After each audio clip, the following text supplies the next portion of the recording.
ముందుగా అందరికీ భోగి శుభాకాంక్షలు. నేను లేవంగానే ఆల్రెడీ ముగ్గేసిందనమాట. నన్ను లేపకుండానే ముగ్గేసేసారు. దాని తర్వాత గొబ్బమ్మకి కావాల్సినవి అవన్నీ రెడీ చేసి తయారు చేసి పెట్టేసాము. ఈరోజు స్పెషల్ ఏంటంటే పులగం అనమాట. మా ఇంట్లో మీరు చేసుకున్నారో లేదో కామెంట్ చేసేయండి. పులగంతో పాటు పానకం కూడా చేసిందనమాట. అదే బెల్లంతో చేస్తారు కదా, అది టేస్ట్ మాత్రం భలే ఉంది. ఇంకొకటి నేను ఎలా రెడీ అయ్యాను భోగి రోజు చూసేయండి. సబ్స్క్రైబ్ చేసుకోండి ఇంకెవరైనా చేసుకోకపోతే.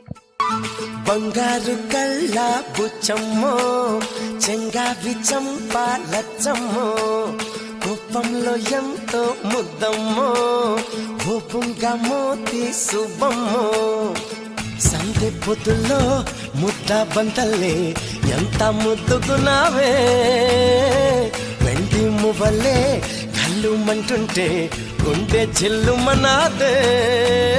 బంగారు కళ్ళ బుచ్చమ్మో, చెంగావి చంపాలచ్చమ్మో.